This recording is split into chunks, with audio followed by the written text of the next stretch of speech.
During the Iran-Iraq War back many years ago, there was a radio interview that I listened to that has stayed with me for, I guess, about 40 years, 45 years. And it was a woman being interviewed whose house, and I believe part of her family, I don't remember exactly, but her house had been completely bombed. And they had made some kind of makeshift shelter in the rubble of where her house used to be. And she was being interviewed, and the interviewer asked her why she was sweeping her front step, because she was out sweeping her front step. It was like the only thing left of her house. She was out sweeping the step, and bombs are there's rubble, there's dust everywhere. It's like complete disaster. And she was grateful to have a stoop, a front stoop.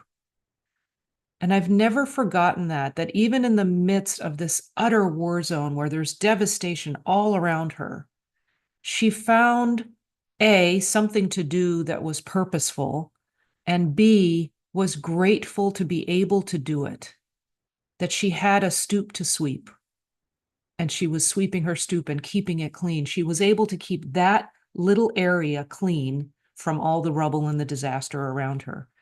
It reminds me a little bit of the Bible story of the Shadrach, Meshach, and Abednego when they don't worship Nebuchadnezzar's golden calf that he'd set up. And they say, no, we are only going to worship the God that we worship. And because of that, we're bound and thrown into the fire. And then the next day, Nebuchadnezzar, of course, you know the story, goes and sees four men loose walking in the midst of the fire, and none of them had been hurt. And the fourth one looked like the Son of God. And then the story goes on, and not even the smell of fire had come on them.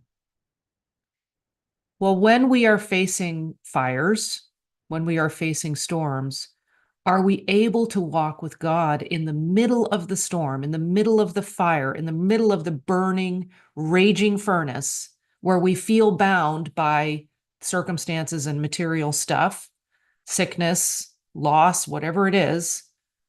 We feel bound by it, but are we able to walk with God in the midst of that and claim the law of God is operating and good is available, where the Christ is the true idea, voicing good, the divine message from God to men, speaking to the human consciousness? And that's a quote from Mary Baker Eddy from her book, Science and Health, with Key to the Scriptures. That's the Christ. And are we walking with the Christ? Are we walking with the true idea, voicing good, even in the middle of the fire?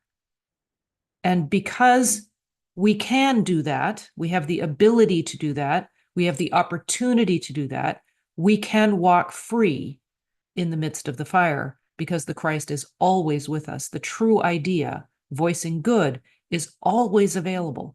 We have the choice. Which way are we going to see it? So I always remember this woman in the midst of disaster and so much loss and devastation. What's the picture of loss and devastation in her life? She was grateful to be able to sweep the stoop and keep it clean. It's like, let's do that. Let's be grateful for the good that's in our lives, that we are alive and that we have a home to live in or an apartment to live in or a roof over our head. I heard a statistic today that said 75% of the world's population doesn't have a roof over their head. So, hello. If you're watching this, not only do you have a roof over your head, you have technology and access to Wi-Fi or access to the internet. So we have a lot to be grateful for. Many blessings.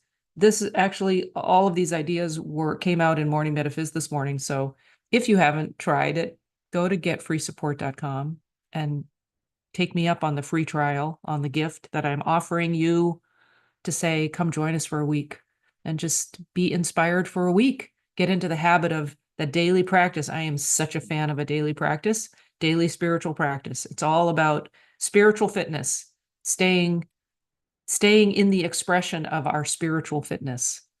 It's not doing it to get spiritually fit. It's doing it because we're spiritually fit. Okay. Lots of love. See you next time.